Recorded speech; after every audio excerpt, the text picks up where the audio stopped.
Hello, everyone, and welcome to Unfuck Your Mind. I'm your host, Zach Lyotis. And in today's podcast, we have Tiffany Nguyen.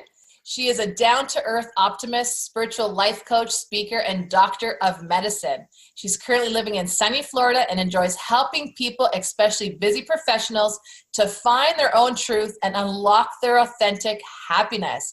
I want you all to welcome Tiffany to the show. Hello, Tiffany. How are you? Hi, thank you. Thank you, Zach, for introducing me. Hello, everyone. Oh, I just want to make a little correction. I'm a doctor of pharmacy, not doctor of medicine. That's MD. Oh, I thought I said doctor of pharmacy. My apologies. My apologies for making a mistake. So that's good. It's own medicine too. Yeah. Okay. It's all there. It's all there. So, Tiffany, I want to start off with, first and foremost, are you still practicing in the pharmacy? Oh, yes, I'm full-time. Mm-hmm. Oh, you're full-time in the pharmacy. That's beautiful. Yes. So how is it that you combine your pharmacy work with your spiritual work, the work that you do as a coach and speaker? Well, so on my regular day, when I go to work at the pharmacy, it's really good because I can combine mindfulness while I'm working there. So I work in a community pharmacy, so it's completely hectic. Like I'll be doing like close to 300, 400 prescriptions a day. And it's good to be applying like the mindfulness to stay in the present and to apply active listening to other people. But then also kind of have to go, that we always have judgment, and it's something we do naturally and sometimes even subconsciously. So when we are more mindful, sometimes when we judge something, we can, automatically have more empathy for it and go toward more like the sympathy side, more than just to judge someone just because of, they show up, or because we irritated, the state of hangry, when we're hungry and everything just so busy and we just tend to snap at everything. So being spiritual really helped with that. So I do get hangry, don't get me wrong, I do get hangry, but I don't snap at people out of irritation. I just more like, oh, okay, I'm just hangry right now, what is it? So tell me quick because I need to get I'm able to separate more of what it is and my emotion. So that's beautiful. It's almost like the ego spirit detachment and really focusing on where is it what's the trigger that's causing this emotion from what it sounds like. Right. So I'm able to separate, like, what is it called me irritation? Is it my hunger, or is it somebody that pissing me off like right this minute? And so it's easier to do that and also find great satisfaction in my job because I do like fast pace. It's just my personality. I do like fast-paced work, but I also enjoy detail. And pharmacy is a perfect word to do detail work. And so it's been great. And right now, I'm venturing into like helping out people because I cannot, say much during like a 1 or 2 minute conversation at the pharmacy. So I want to do more in spiritual life coaching, and it's been great, especially. I find that I work really well with people who are also busy like me. So we both have the same idea that generally I'm more, people are busy and people are driven. If you're busy, you're obviously busy doing something. You're not just, laying around watching Netflix. So usually we are driven, and I get down to the point and very precise. So people appreciate that. And when we work together, I don't really have like any ritual. Like if you count okay, give me like a reflection paper. That's not even a ritual. That's, like a tiny exercise. So I don't really have any ritual, any elaborate thing that people have to do, any mantra that you have to do.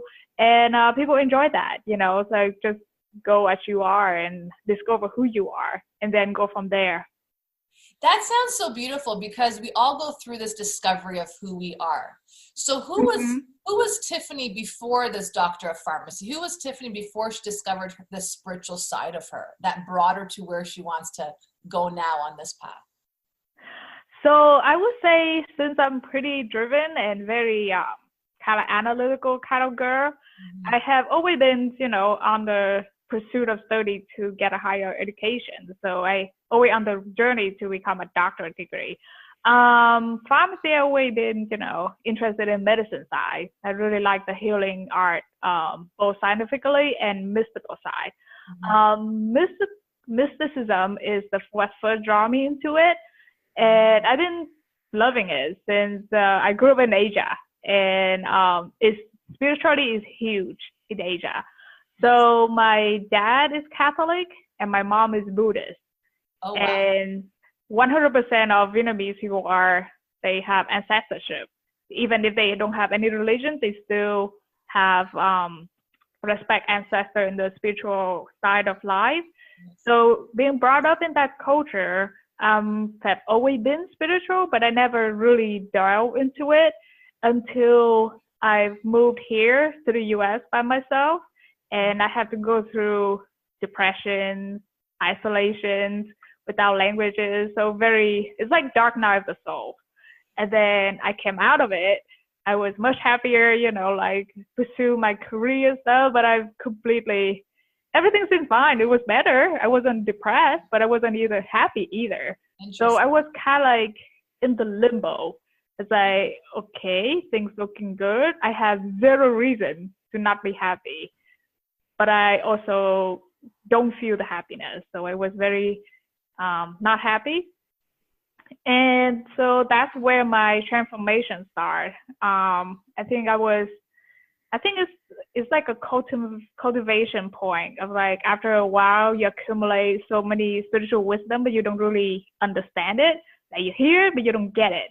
And then after talking to many friends, and then just one day out of the blue, I was driving down the road by myself, and I was just having I guess we all talk to ourselves at some point, guys. So I'm not crazy. It's just we have this self-talk. And then this self-talk is very, I don't know, is it like channeling or what? But it was like, so let's assume that my best friend made the same mistake I make in the past, did everything I did in the past. Would I think any less of her? And my answer would immediately no. Never, because you imagine your best friend in your life, and she's still sweet, she's still awesome, she deserves every happiness she deserves. And then I would say, well, I think I was too harsh for myself, because the answer for myself was no. And no, I don't deserve any happiness. I deserve my bad karma because I did bad shit. But for my best friend, it'll be like, yeah, everybody, did bad stuff. So that puts things into perspective, and that's what started it. And I would say the transformation after I forgave myself was almost immediate. Like it was very rapid, very progressive. After that, it was like complete new world. And then after that, I by chance also I found my teacher, who happened to be a Tibetan monk. And then that's how I got introduced into Buddhism. And then I got more educated more on that. Isn't it so interesting that we find the light within our darkness? And this is what I teach people, because at the end of the day, I went through so much depression in my life. And I mean, depression right now is on a rise. I know I could hear Spirit saying, talk about depression and how you're seen in the pharmaceutical world.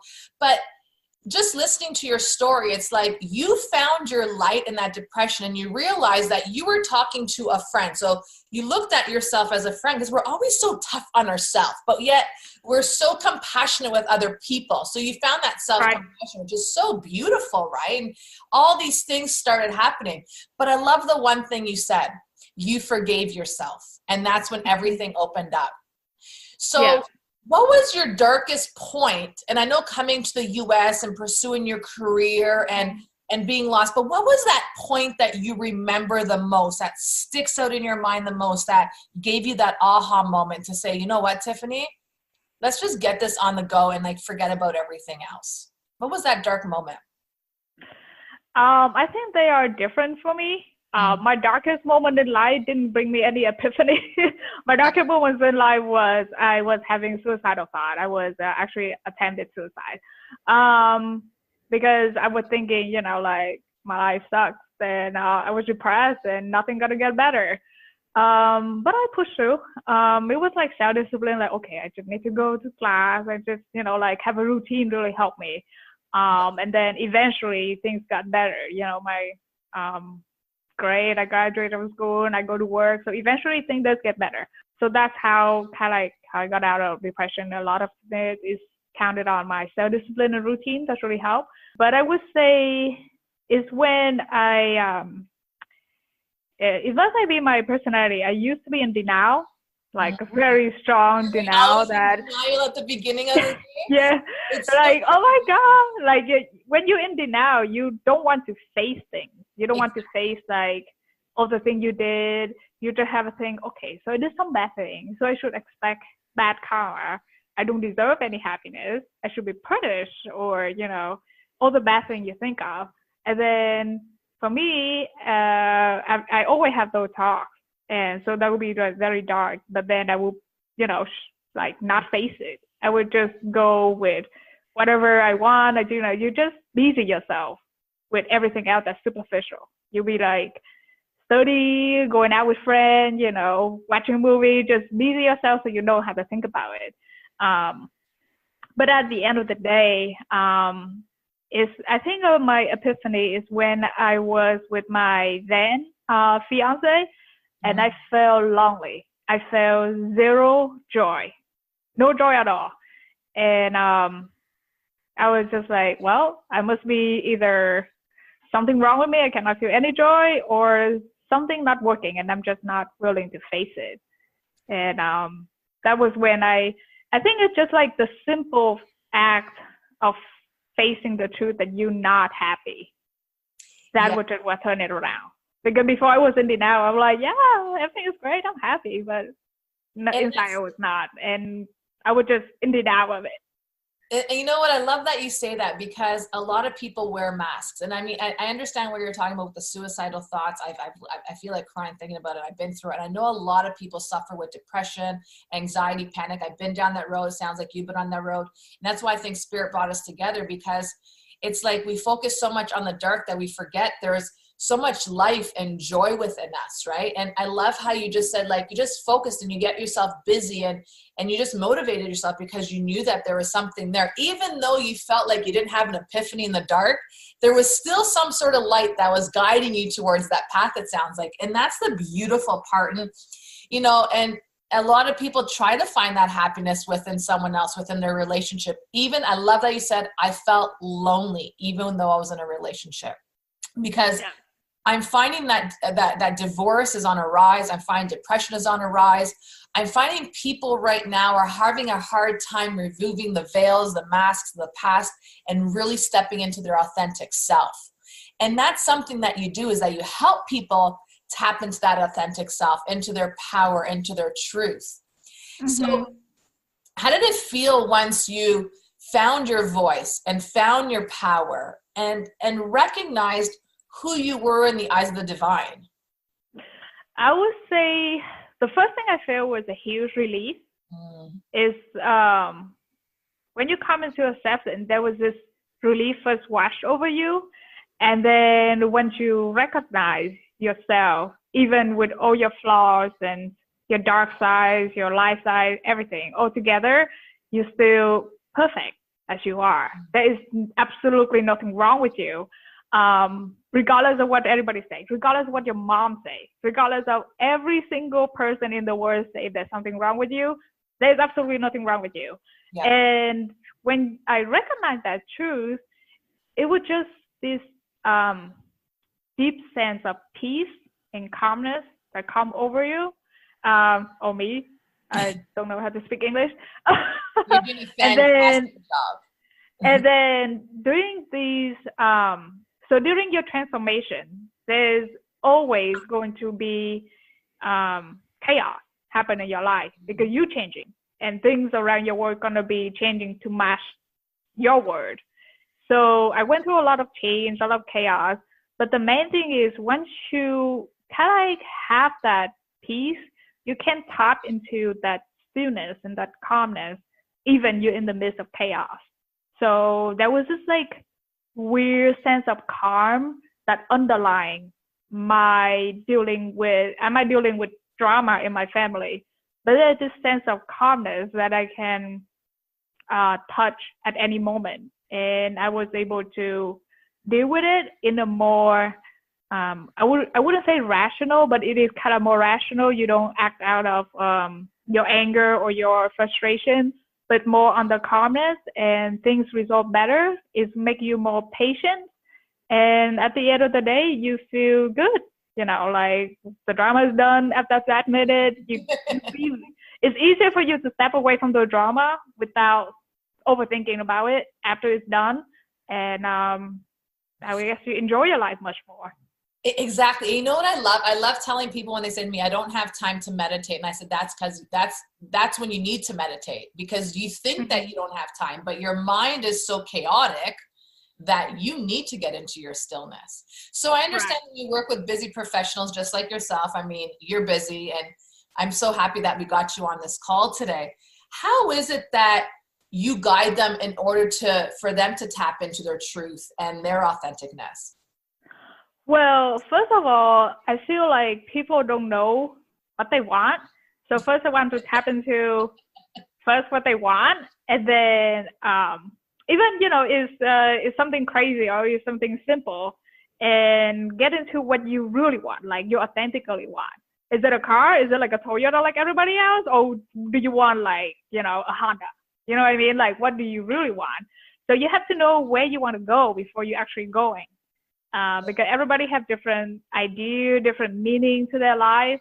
Somebody might, you know, think money is the meaning of life, and somebody else will be love will be what's most important to them. So you have to go with what's most important to you. But underlying of it all, you have to know who you are. So you have to know your strengths, your weakness, your personality, and you need that initial courage to face it. You have to face your mistake, your dark side. So when during the conversation with me, usually is not comfortable because you have to talk about your innermost things.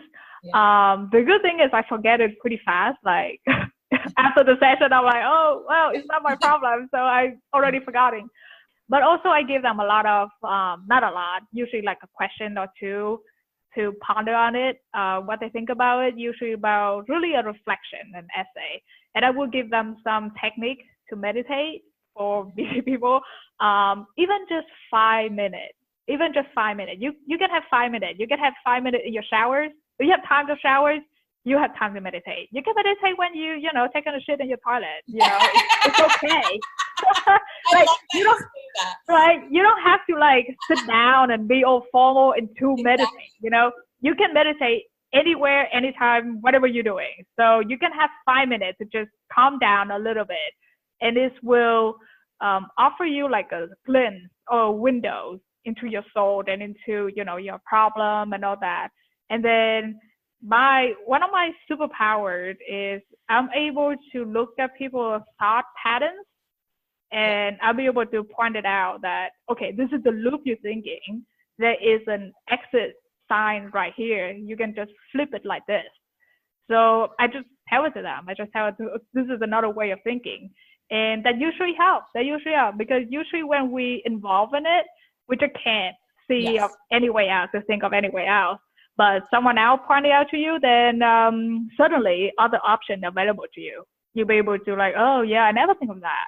Yeah, and that's why that's how it works.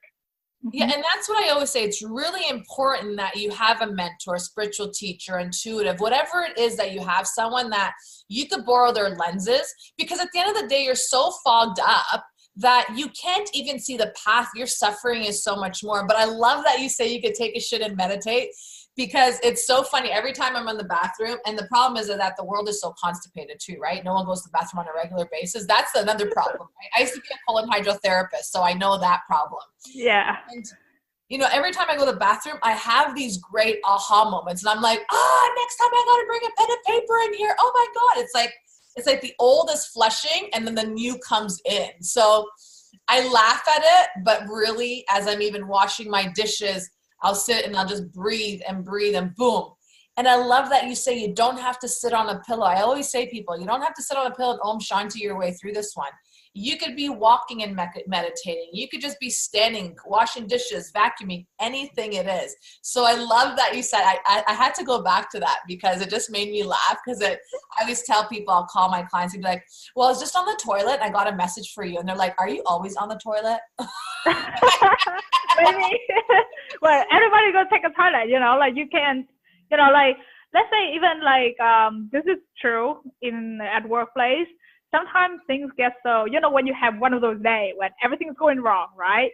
Yeah. And people will take a break in the bathroom, like you just go to the bathroom for 5 minutes, like breathe, after you're done with your bathroom, you're going to come out in front of the mirror. You breathe a little bit before you come out. Nobody just come in there and come straight out, unless you're running for a cold in the hospital. But you do take some minutes for yourself. You don't just like come there, wash your hand and go really out. Like during you wash your hand, like during the 20 seconds, by the way, that's a correct time if you're going to wash your hand with 20 seconds, not less. Minimum 20 seconds. You can breathe in 20 seconds and it kind of resets you a little bit. Your day is going chaotic. You still have just a little bit of time out, just a little bit of pause and a breathing, like deep breath. I'm like, okay, my feet still standing. I'm not dying, things are falling down, the sky not falling down. Things are still be able to work out, it's going to work out. So it's just like a little bit of pause and it will really help you get back on track. I love that you say that because it's so true. Like if you're driving to work, you can get in that thought, but I always tell people don't do it while you're driving because it could get a little dangerous. But I know sometimes when my life is chaotic and all of a sudden the universe will put slow drivers in front of me. And I'm like, get out of my way, I have places to go, things to do. And I'm going even crazier. And I know when I get these slow drivers in front of me, Spirit's saying, take a breath. Like you're going to get there on time. Just like breathe, chill out. Like, what are you so like fidgety and anxious for? And it's so funny when I take that time out to breathe. It's almost like all of a sudden, I always say the path to heaven has just opened up. And all of a sudden I'll be like, hallelujah. And it's like, you have control of that shift. You have control if you want to be in that chaos or in that enlightenment. So I love that you say that. Now, this is coming down so huge because you've been through depression. I've been through depression. A lot of women that I've interviewed have been through depression, and I know it's on the rise. And in the pharmaceutical world, I know, and I don't want to say this because I don't want to, down the pharmaceutical world because I believe we need both when it's potent. But is there techniques that you could give those that are on, any sort of medicine to deal with the depression, as well as give them some mystical work for them to be able to see their true authenticity of who they are? Because I find those that are going through depression are actually the most powerful healers. Right. So there was some point that I can pinpoint people to it. Mm-hmm. Well, obviously I'm not a medical doctor, so I can't treat depression. First of all, like some people do have some chemical imbalance in their brain, and you kind of have to take medicine for that. But a lot of cases, I would say a lot of cases, like majority, if you can, I would say step back a little bit from your life and just have like, let's say you just think of your life like a movie. And you either, a moviegoer or you're reading a book. Just read or just watch your life and be really honest with yourself to see, is there a cause of your depression? If you don't have depression, like throughout the majority of your life, something that was set on, a lot of people, depression set on because of the event of something that happened. Like for me, my depression set on because I moved to, across the globe to a country I don't know the language of. So that's one of my depression. And then later on, like, because I just jumped into any relationship, even toxic, just because I avoided the loneliness. I don't want to be alone. So that was one of my depression too. I hated myself. So that was the cause of my depression. But sometimes those underlying things is hard for you to realize. It's hard for you to realize that you hate yourself, and that causes your depression. Sometimes you need a mentor or a teacher or a coach for that. But in general, like on the surface level, everybody can look at like, okay, is there any point in my life that I feel happy? And then what happened? And then did I move? Did I get a bad job? Did I hate my job? Did I break up with someone? Did I not have closure with something? And that just, that bring out depression. And then did I forget about something? So usually it's set off by that point. And sometimes people can pinpoint that. Sometimes it's because of a death of a loved one that sometimes cause that. Or sometimes it's like a devastating failure, like your house got on fire, you lost everything, or your dream got shambled, broken. So there's a point. If you can pinpoint that, that's the basis, that's the start for you. From there, you can work deeper into what's the real reason. Because your dream broken up, or the death of a loved one. It could be a cause for depression, but the root cause of it because you didn't make peace with it, or you didn't have closure, or you didn't deal with it quite well. You didn't finish dealing with it. So that's the lingering effect, and that manifested out as depression. Yes. So in the meantime, if this depression really affected your daily life, that you couldn't get out of bed and do something, you do need to on a medicine because that's helped you to get like a starting point. And then after that, you do want to get both. The main practice that will really help people will be mindfulness. You have to be aware of yourself. Like you have to be aware how depression affecting you. Like how does it manifest in you? Are you crying? Are you just have no energy? Are you thinking about the same thing? Are you have panic attack? Because depression manifests in different symptoms for different people at different point, to a different time. So it's good that you have mindfulness. You can be aware of it. And so when you combine them, eventually, if you work to the root of it, you might begin the process of healing. Because getting to the root of it is like, I would say 70% of the work. Once you find out what the cause of it, you can then, heal from it. Yeah. Just like you find a snail that lodged into something, you have to remove it, and then it takes some time to heal. So it's a process. So the first thing people can do is to be absolutely honest with themselves. Yes. And absolutely. take a hard look at their life to see, like, honestly, what triggered it. Is there any point in my life that I'm happy? And then from then, they might need like a friend, mentor to help them figure out the root. But during that time, you're not going to figure it out in a day or one conversation. During that time, it's good to be more mindful. And sometimes it's just, even you just sitting down, writing on your journal, writing the story of your life in your journal, maybe you can find it, So that's one of the things. Yeah, and I love that you say that, but what I do, I always tell people is don't even bother talking to your family members and friends. Like hire someone like a mentor or a teacher or someone, because friends and family give you their opinion. A mentor listens and gives you wisdom. So that I always say that because when I was going through it, I was lucky. I knew who I was. Like I knew I had a special gift from the age of 3. I knew that. But at the end of the day, I needed to borrow people's eyes to see. But it was that moment where I had on my couch, I had that awakening moment, and it was just like, okay, I know what triggered it. Time to get out of this. Time to change my mindset. Time to change. I couldn't get out of bed. I wanted to scratch my face off. I felt exhausted. My mind kept on going. And this went on for 2.5 years. I didn't seek any medicine at all. It was like, I know God's got a hold of me. I know this is dark, but the longer I sit in this dark, I know the more stronger I'm going to get. So I totally get that. But if they feel they need that for the time being, go ahead and do it. I always, whatever feels right to you, do it. And that's something that I say.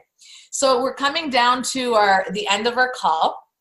And it's so funny because time goes by so fast when you're having these beautiful conversations. I could talk to you forever because I love that it was China that you came from, went to the US. you pursued your career, you went through a lot of darkness, you found your light, and now you're teaching people this whole beautiful concept, and you got help from a Buddhist, right? You seeked help and empowered yourself on so many levels. So I love that.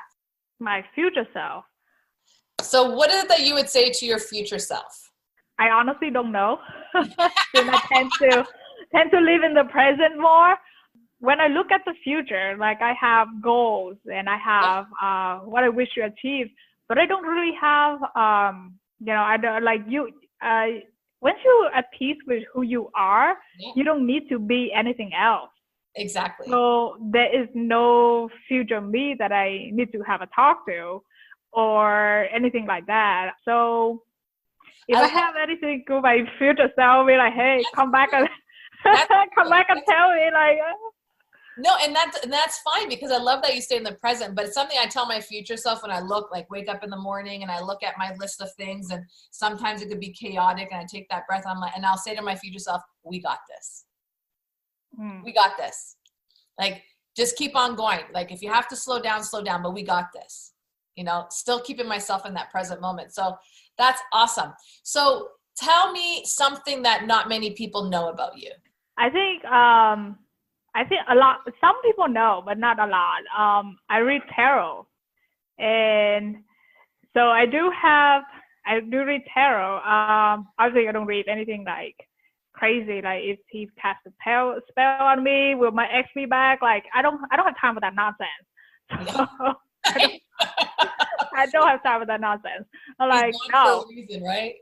Right? Like, I think I can't believe how many times people ask me that. Like, I just look at them. I'm like, is he gonna be back? He'll be back like now. So no. The answer is no. Don't waste your time asking that stupid question. Isn't it so funny I do. That so many people ask that question, is my lover coming back? It's like your lover disappeared for a reason, and and you're so lost in that space, but you don't realize that the universe has something better for you. I get some people that ask me that question too, and I'm like, who cares if he comes back or not? Right. Do you really want him to come back? I mean, like, do you really? So I do read tarot. Right now is only, for the people that know it, and so very personal, because the thing about tarot is I'm very straightforward, but that's one of the gifts I think on the spiritual side. Is just like, once I read for someone, I immediately forget. Like literally, I won't remember anything I tell you like 2 hours later. So it was one of the good gifts to be forgetting. Sometimes I forget my key too, but that's the point. That's besides the point. But oh my God, I love that. Sometimes I forget my keys all the time. That is so funny. What is so I do enjoy reading tarot for people. It's interesting because sometimes I feel like people are more open when they just explain about the question, about the situation, when you compared to when you just ask them, so what's wrong with you today? Nobody's gonna say anything. But when you're like, hey, what question you have for the card? Then they will tell you the situation. So that's so funny. And I do card readings on my group, right? And it's so funny because when I ask people questions, no one wants to come up. But then I'm like, okay, guys, we're going to do cards right now.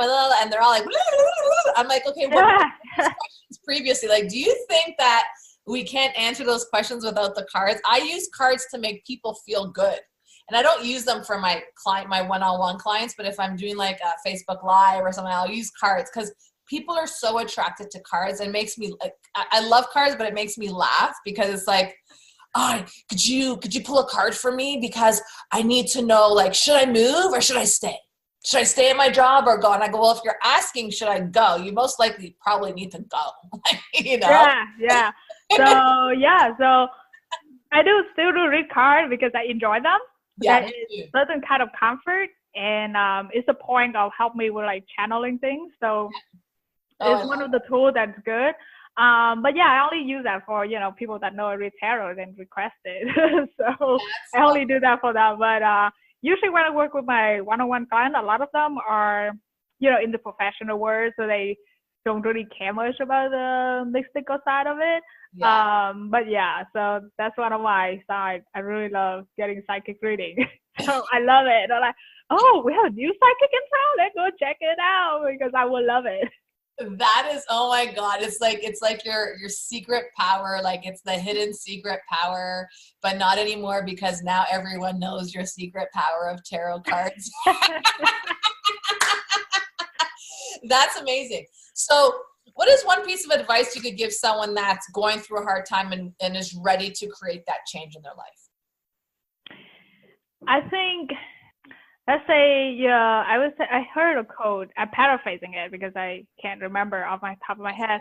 But in the darkest night, even the lowest or the farthest star will shine very brightly.